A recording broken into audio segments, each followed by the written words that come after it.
There's 3 engines Okay, on the good 35 afternoon. inch. Here we go. This is the September It cleans up 19th, the action. 2024 Does all its meeting of the Planning and photographs. Zoning Order in the Commission. court. Order in the court. The time is 6 o'clock. Our first order of business is to recess into work session while we'll review the cases. We'll reconvene at 6:30. And okay, item 1 here in the work session, we'll start with the roll call. I am Edmund Haas, Chair of the Commission. Commission members, if you could indicate your presence, please. Vice Chair Glenn Portman. Present? Sue Blankenship. Present. Kent Haferman. Present. Cindy Bishop. Here. Ed Marr. Present. And Freddie Guerra. Present.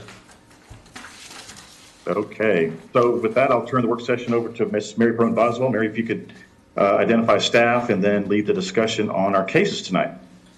Yes, sir. So myself, Mary from Boswell, Senior Planner, Mr. Matt Steer, Development Services Administrator, Mr. Aaron Tainter, Assistant Director of Public Works. I believe Cole might be with us virtually. Yes, I'm here. Okay, there we go. Ms. Phoebe Stell, who will be joining us over there, with Deputy City Secretary's Office, and Ms. Cammie McGee, our Board Secretary. Welcome back, Cammie. Thank you. I'll let Matt lead us through the cases on tonight's agenda. Okay, thank you, Miss Mary Cronin Boswell.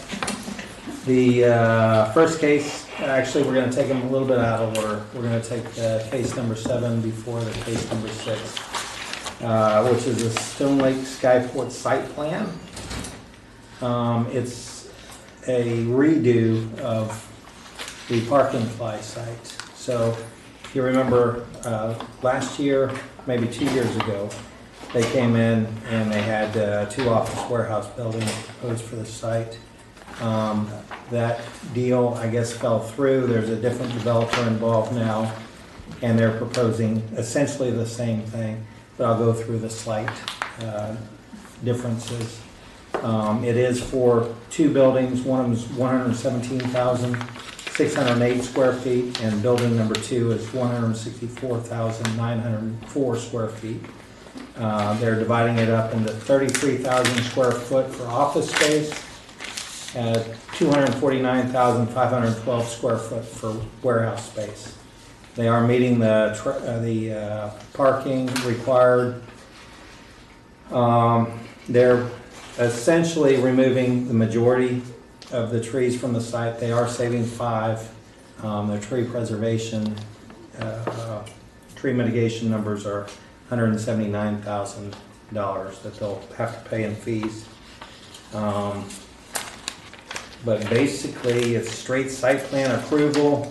The one thing that we struggled with, but we finally got to a resolution on, was the entry along Gateway Boulevard.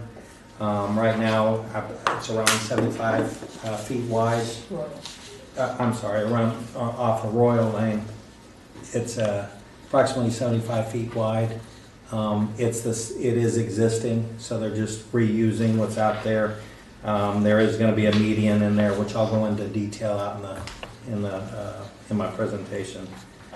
So that's the only kind of issue that we had, but they worked it out with Public Works and Fire, so we ended up being okay with it.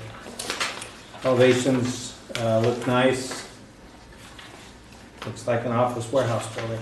So, What a surprise. yeah, 2 office warehouse buildings. Any questions on that? Hey, Matt, with the proximity of the site to 635 and the frontage roads, are there any mitigation requirements for by TxDOT? Not that I'm aware of. No, and Okay. the Assistant Director of Public Works is shaking his head no. So, Then for the size of the development, did we ask for any kind of cursory assessment on traffic implications? They issued a traffic letter, impact analysis. Okay. Okay, I can't see Cole if he's here or who's here, but I Aaron, if you presume they want satisfy the to come up to the requirement. table. Yeah, so this is Aaron Tainter. He's the Assistant Director of Public Works. Hi, Chairman. Okay.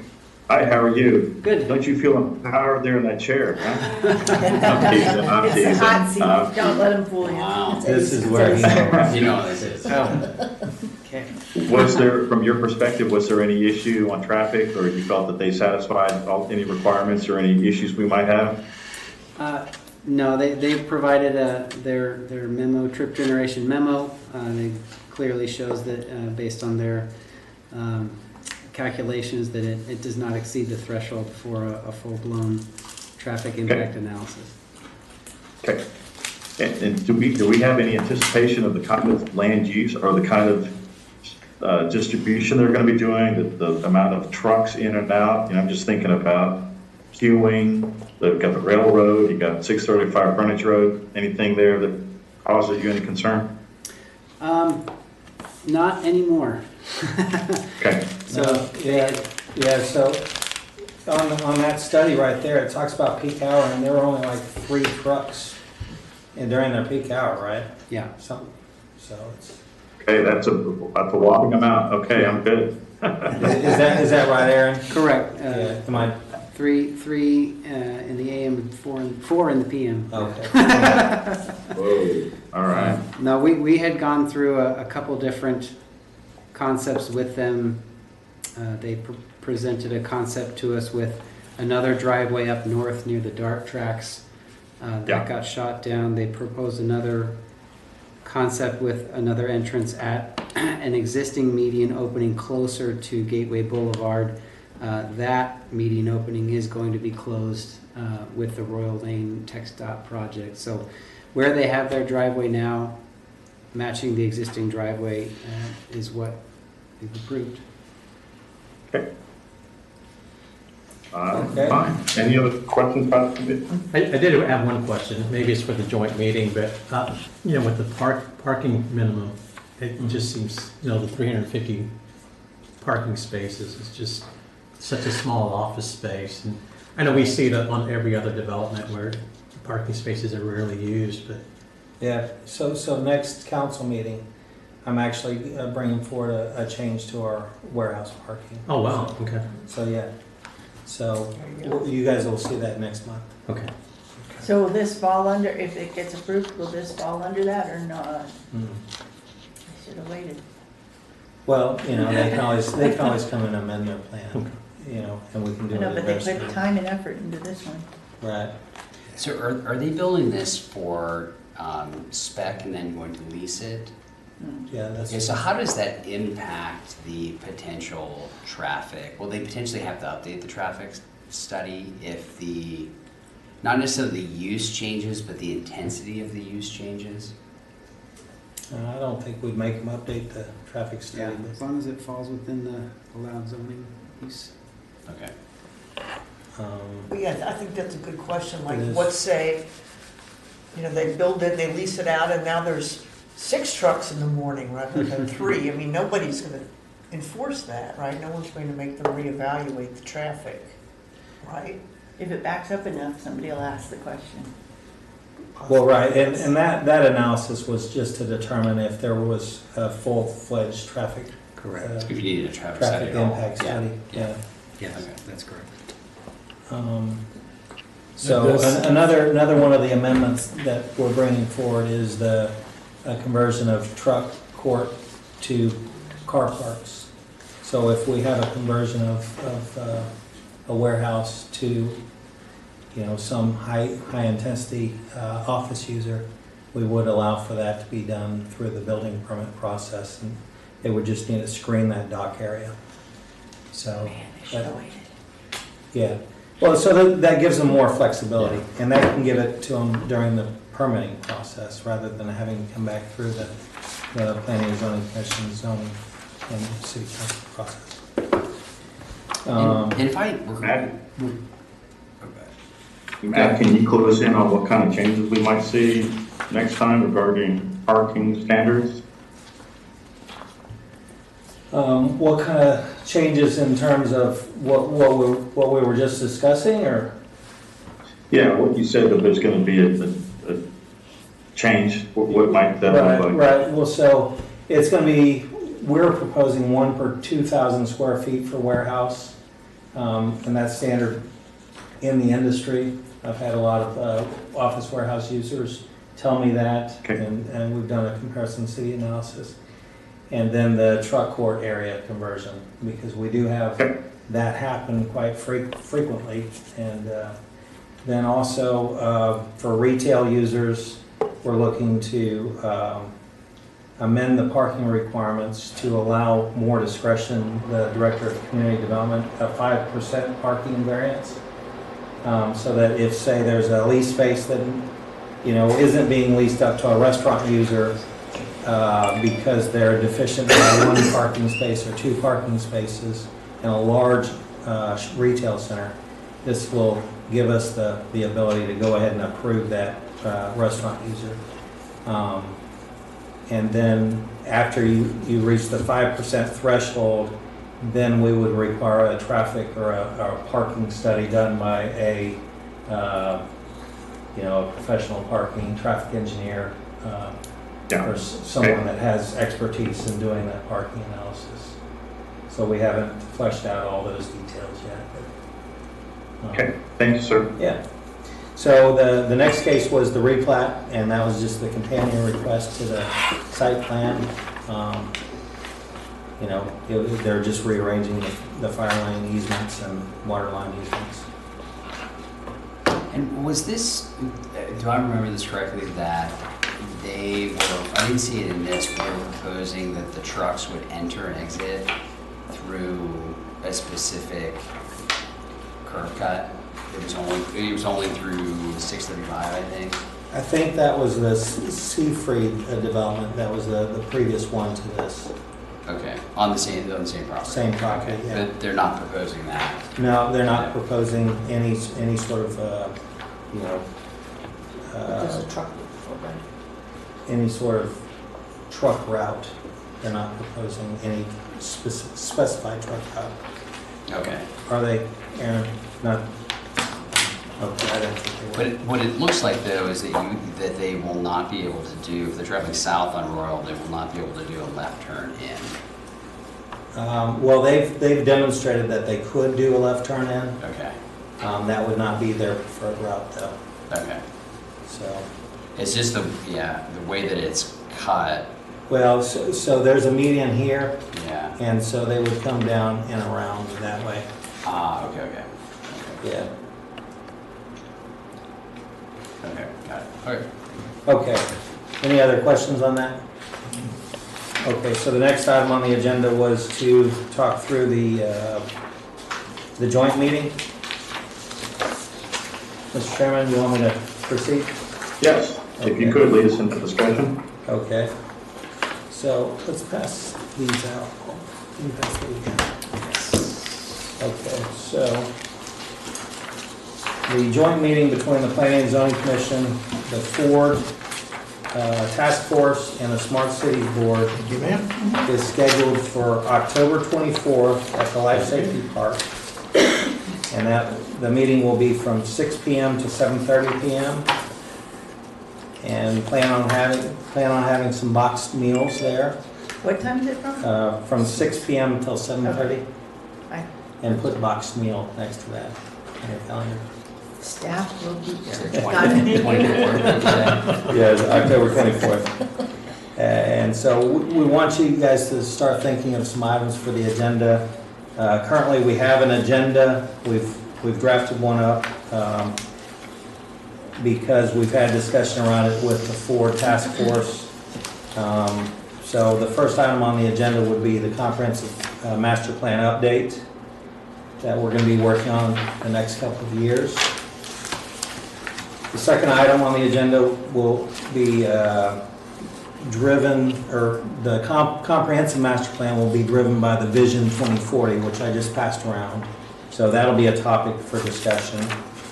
And as you can see in Vision 2040, the Smart City Board has a pillar in there, and the Ford Task Force has a pillar.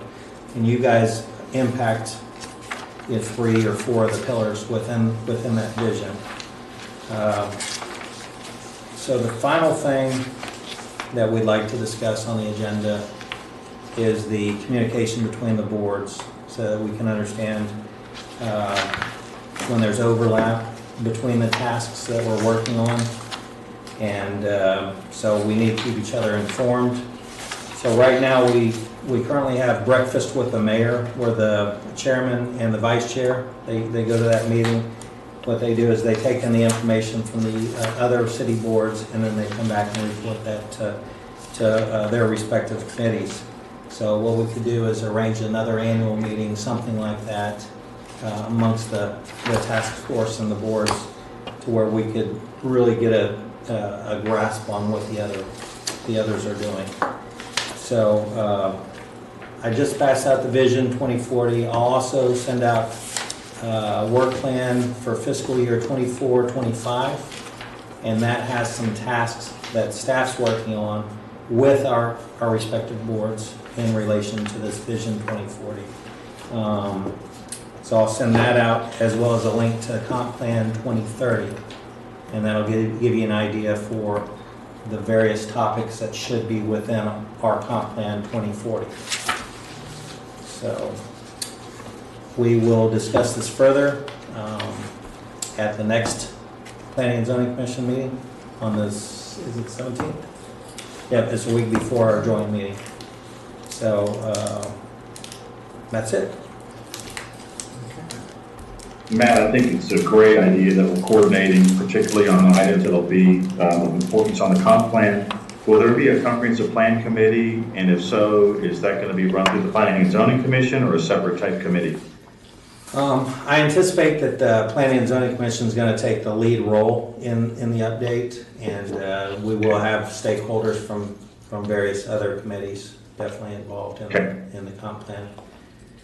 So, can you forward an electronic copy of the vision there so I can take a peek at that? yes, sir. Fantastic. Any questions by the commission? Will there be a staff report that you would be generating for this meeting that we would be getting ahead of time?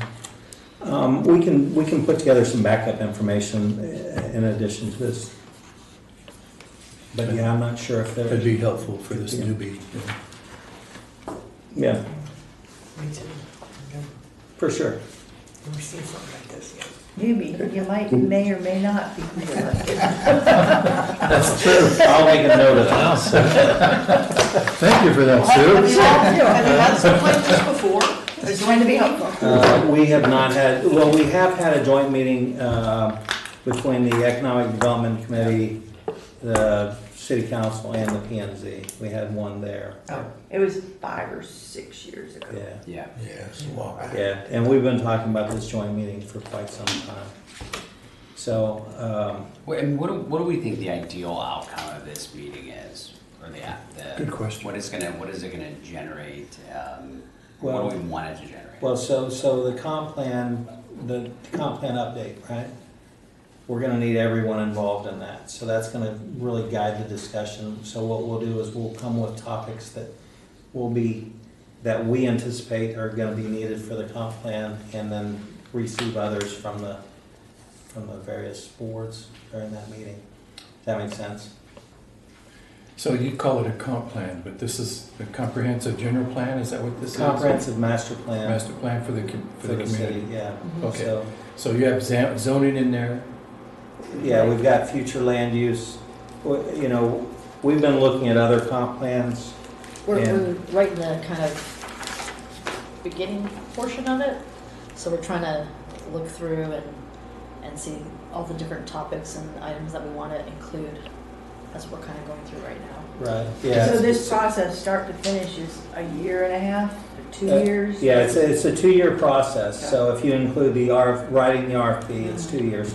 After you write the RFP, it's probably 18 months. Okay. So, So then are we ultimately then generating a list of like considerations, or is it within sort of the group's purview to talk about how to structure to Sue's point, the execution of how this gets accomplished and so absolutely. So we've got part of the RFP will be outlining the topics that we want our consultant to address, right? So we've got to get get those out on the table and make sure they're understood, make sure we're not missing anything, and then hire the right consultant, right? And then part of their involvement will be, analyzing our process, seeing how we want to do the implementation of the plan, how we want to do our meetings, stakeholders involved. So there's a stakeholders community participation process that will be part of the comp plan, right? And then I imagine demographics, community profile, future land use, redevelopment is definitely going to be a large component of this comp plan, because we've only got 150 acres left to develop here in Coppell. So that is the biggest component that, from our perspective, right? Does that 150 acres include Blackberry Farm? No, that's already exclusive. developed. Yeah, so yeah, I'm not sure if it's 150. I was throwing that out there to look smart, so. And he just calmed you out. So around 100 to 150 maybe, so. Okay. But then, I didn't question it at all. thank you. You get a star. But a component of the plan would definitely be the future-oriented approach to residential development. And they've got a component of their work plan items for next year that talks about accessory dwelling units and housing in general, right? So that's something that we're definitely going to be involved in, because that's going to require an analysis of the entire community, where these accessory dwelling units can fit, and the impact on the rest of the community if, say, we do something like that. So it's going to be exciting.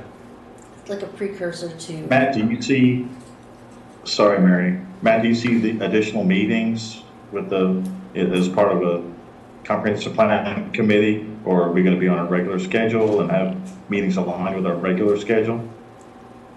Yeah, I definitely think there's going to be a lot of additional meetings, but if we're going to choose a member of the planning commission to be involved and then report back, or if we're all going to be involved, yeah, I don't know. Gotcha. Yeah, okay. Okay. It's a huge undertaking. It is, for sure, yeah. It's exciting. You just keep telling yourself. And this is really going to lead us to the build out of the community, right? This is going to be a big one. Yeah, yeah. So other things that we'll look at is the smart city component, sustainability, resilience, environment, transportation and mobility. That's what Eddie's there tonight, right? You're there for a mobility plan in Hutto. Yeah, yeah. So we've got an expert. Yeah. As long as you don't bid for the project, you can be on our committees and stuff, and won't have to recuse yourself. Yeah, understood. So this is kind of like a precursor to the other projects that are gonna come, like zoning ordinance changes, like more substantial. We kind of, we're bringing kind of smaller things, but this will help us kind of revamp the zoning ordinance in a fuller picture. So this is kind of the first step. What direction do we want to go? And then how do we achieve that through the zoning ordinance, the future land use plan? That's all going to be kind of, this is the stepping off point for that. Yeah. So quick question. Obviously, I do master plans on water, wastewater, but are you looking to like shorten like the window for the planning? Like, is it more like a 5-10 year horizon versus 15, 20? And then the other question I had is, a lot of cities and utilities are going toward more a dynamic master plan, where you have these tools of predicting what may happen and updating your plan versus having something that's static. Yeah, and so, I went to the conference, the National Planning Conference, and they were talking about the dynamic plans. That's something that's very interesting, and if we can hit it at the right time, we could have an evolving plan that changes over, time. So, but we haven't delved into it that deep yet. Well, I'm excited. Love this. Has council put forth any sort of rubric or any considerations at this point? Well, they've approved the budget for it, right? So they're definitely, they know it needs to happen. But in terms of the like how to think outside of the vision, how to Well, I think think about that's it, what the or any workshop's about. additional. Yeah, exactly. Well, no, but yes, I agree. But in terms of what I was just curious if they've talked about it in one of their work sessions and have anything that has output from that. They have not had a specific meeting on the comp plan, but we know the vision and the work plan items that we associate with that vision. So I think we'll be in a good place to bring forward a proposal. We'll have to, bring forward something or give them a heads up before it goes out for RFP. Will the city Make sure that- council members be part of this joint meeting? No. No. Hey, sorry, and not to broaden our scope, but are we going to look at maybe considerations to like revise this so it's a little more like, I don't know if I Yes. want to use the word, but it's just very, It's Relevant? very broad right now. Yeah. Right. And so it leaves a lot to interpretation. But Yes. that could be a good thing, because it could give us the ability to veer off a little bit where we want to go, right? I would agree with that, Freddie. I think that's in reading through this. I think some of it is, was this kind of a sign of the time, themes of the time, and some of it, and it is fairly broad that it may need to be refined a bit. Yeah, well, we can talk through that at our joint meeting. Exactly. So Sounds some of the good. some of the special area plans that we were talking about needing for this comp plan, definitely the historic district and the old town area. We'd need to see examples of office warehouse redevelopment, how that can occur. I think something that was very important would be our Denton Tap corridor, Sandy Lake corridor. And that was just the beginning of my list. And so, be thinking through that so that next meeting we can finalize what we want, our first blush at what we want in the comp plan, right? I don't see anything in here about pickleball. It's a little disappointing, okay? I'm just telling you right now. Hey, Matt, I think one of the issues with regards to redevelopment might be density and intensity of development or redevelopment, something so it meshes in with what we're trying to achieve long-term as part of the vision of the community. Right. Any other questions of staff at 6:27? Okay, guys, why don't we go ahead and adjourn the work session? Do you need a couple minutes before we reconvene for general session? Since you're. Okay. Yes, you always ask, and we always say yes. Yes, just a couple minutes. Okay, so Yes. we'll reconvene at 6:35. You want to. 6:35. 6:35. We already have a couple out there, but At I next put meeting. in a new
6:35, and the Planning and Zoning Commission is now reconvening into regular session.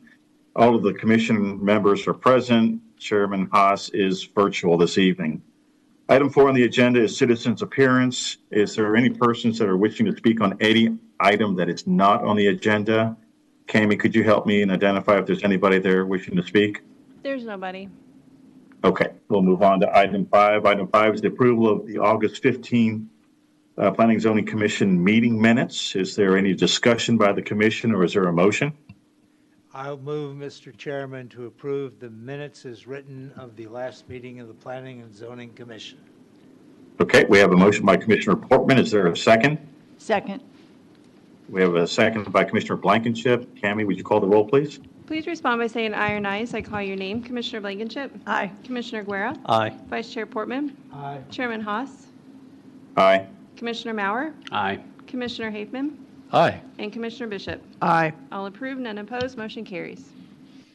Very good. Thank you, Cami. We're going to be making a change on the agenda. We're going to switch items 6 and 7.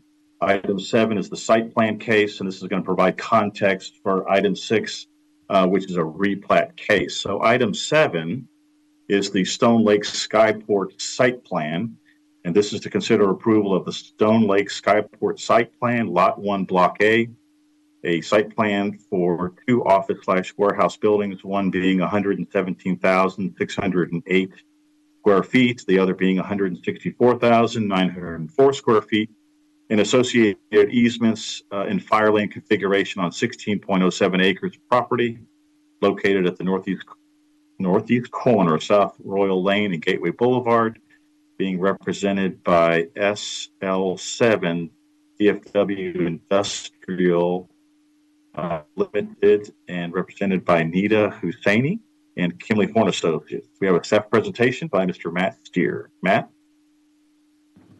Mr. Chairman, Commissioners, good evening. This property is zoned light industrial and has been used as a park and fly location since 1995.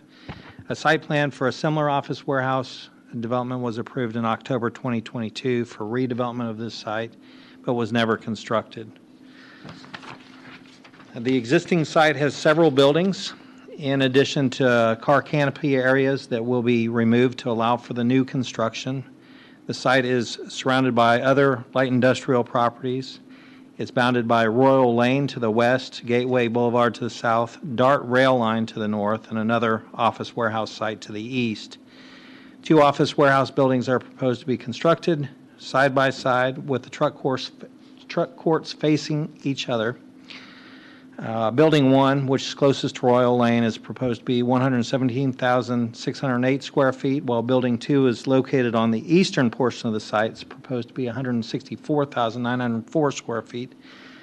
There are 33,000 square feet devoted to office space, and the remainder will be warehouse distribution space.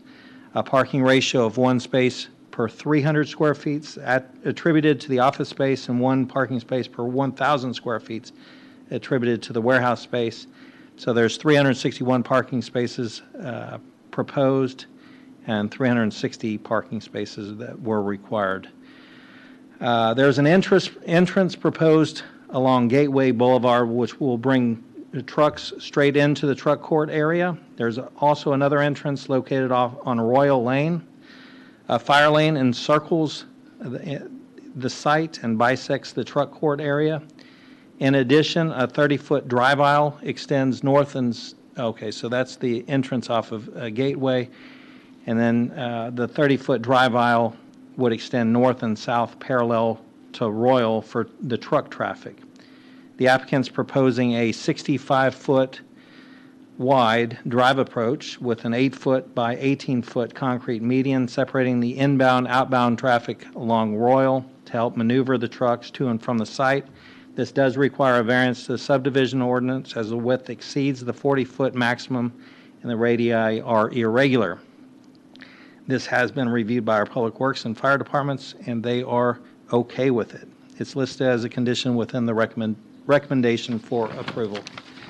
There are only 5 trees proposed to be preserved on site. The remainder 783 caliper inches will be removed. There are 6 specimen trees greater than 24 caliper inches that will be removed, and after a preservation credit and the landscape credit, the total cost is $179,870 to be paid at the time of tree removal permit.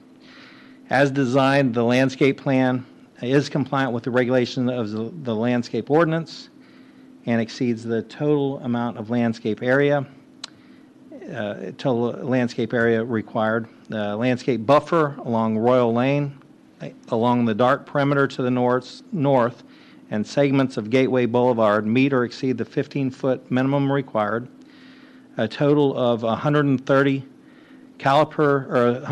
trees, which are 4 caliper inch overstory trees. They're proposed to be planted on the site. These consist of 39 lacy oaks, 22 chinkapin oak, 30 Shumard red oak, 13 live oak, and 26 cedar elms. The proposed and existing perimeter trees and proposed shrubs will serve as a buffer to the DART line from the site, and there are shrubs proposed to screen the parking areas from the rights-of-way and the adjacent properties. There are 2 monument signs proposed, one on Gateway Boulevard and one on Royal. The details were not submitted, and therefore they'll just need to meet the requirements of the sign ordinance when they apply for a monument sign permit. In terms of the elevation, the buildings are approximately 48 feet in height from ground to the parapet. The buildings will be made of tilt wall and will have enhanced entries at the sides and in the middle. There's building 2. There's the enhanced entries at the sides and in the middle. There are square clear story windows on the upper part of the front elevations to provide natural light inside the building. The corners of the buildings will have extensive storefront glass with canopies and reveals, and the truck court side of the buildings will also have reveals to break up the length. Staff is recommending approval of the Stone Lake Skyport site plan subject to the following conditions. 1, that a variance be granted to allow for the driveway configuration as shown for the South Royal Lane entry. 2, there may be additional comments at the time of detailed engineering review and building permit.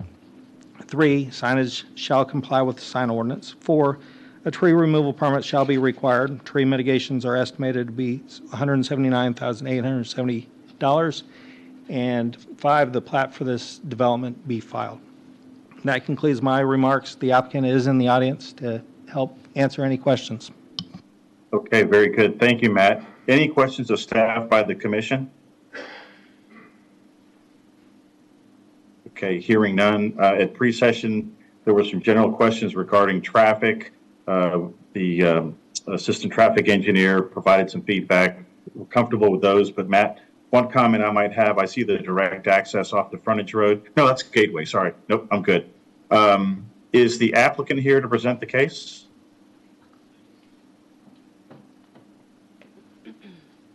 And if we could get your name and address for the record. Good evening. My name is Neda Hosseini. I am the engineer of record and the applicant. My address is 13455 Knoll Road in Dallas, Texas, 75 something. 240. Thank you for the help. We have our design team here as well, and Blake is here. Blake Wilson's here from SL7, who's from the ownership side. I am happy to answer any questions. We very much appreciate your time tonight, and we very much appreciate Matt and his entire team for working with us to come up with the best form of access to our site. So happy to answer any questions you may have. Thank you very much. Are there any questions of the commission, by the commission of the applicant? Okay, seeing none. Hard night tonight. Thank you very much. This is a public hearing. Is there anybody who would like to speak on the item for or against? It's not Matt, a if you public can hearing. help me, I don't see anybody from the screen. Okay. Okay, with that, I'll close the public hearing. Is there any discussion by the commission, or is there a motion? Yes, Mr. Chairman, I would move to approve Stone Lake Skyport Site Plan, Lot 1, Block A, Item 7 on the evening's agenda, as submitted, subject to the staff conditions. Okay, we have a motion by Vice Chair Portman. Is there a second? I second. We have a second by Commissioner Guerra. Cammy, would you call the roll, please? Please respond by saying aye or ayes. I call your name. Commissioner Blankenship. Aye. Commissioner Guerra. Aye. Vice Chair Portman. Aye. Chairman Haas. Aye. Commissioner Mauer. Aye. Commissioner Heathman. Aye. And Commissioner Bishop. Aye. All approved, none opposed, motion carries. Very good. Thank you very much. Item 6 on the agenda is the public hearing. This is the Stone Lake Skyport replat. This is to consider approval of the Stone Lake Skyport replat, Lot 1, Block A, a replat to modify a lot for the creation of 2 office warehouse buildings and associated easements and fire lane reconfiguration on 16.07 acres of property located at the northeast corner of South Royal and Gateway Boulevard, being represented by SL7 DFW Industrial and being represented by Nita Husseini of Kimley Horn Associates. Matt Steer has the staff report. Matt? Thank you, Mr. Chairman. The current lot is platted, so a replat is required. They plan on abandoning the existing fire lane easements and then adding new fire lanes and necessary easements. Staff is recommending approval of the Stone Lake Skyport Addition replat subject to the following conditions. 1, that a variance be granted to allow for the driveway configuration as shown on the site plan for the South Royal Lane entry. And 2, there may be additional comments at the time of detailed engineering review and building permit. That concludes my remarks, and I'll be happy to answer any questions. Very good. Thank you, Matt. Any questions by the commission? Okay. Would the applicant like to add anything to the presentation? Not at this time, but again, happy to answer any questions you may have. Thank you. Any questions of the applicant by the commission? Okay. Thank you very much. This is a public hearing. Is there anybody who would like to speak for or against the proposed application? Matt, if you could help me out. There's a lot of people out there, but none of them want to speak. Okay. Last Chance Cafe, anybody? Okay, with that, I'll close the public hearing. Is there any discussion by the commission or a motion? Yes, Mr. Chairman, I would move to approve Stone Lake Skyport replat, Lot 1, Block A, Item 6 on this evening's agenda, subject to the staff conditions. Very good. We have a motion by Vice Chair Portman. Is there a second? I'll second. Second by Commissioner, was that Hafeman? Hafeman, yes. Yes, very good. Okay, we have a second by Commissioner Hafeman. Tammy, would you call the roll, please? Please respond by saying aye or ayes. I call your name. Commissioner Blankenship. Aye. Commissioner Guerra. Aye. Vice Chair Portman. Aye. Commissioner Haas. I'm sorry, Chairman Haas. Aye. Commissioner Mauer. Aye. Commissioner Heathman. Aye. And Commissioner Bishop. Aye. All approved, none opposed, motion carries. Very good. Thank you very much to the applicants. Looking forward to seeing your development here in Coppell. Item 8 this evening is an update on city council items. Matt, is there some items you'd like to add? There was no planning-related items on the council. There's no Okay. update. Okay, with that, we'll move to item 9. Are there any final comments by the staff or commission this evening? Seeing none, we will adjourn the meeting. The time is 6:49, and this meeting is adjourned. Thank you very much.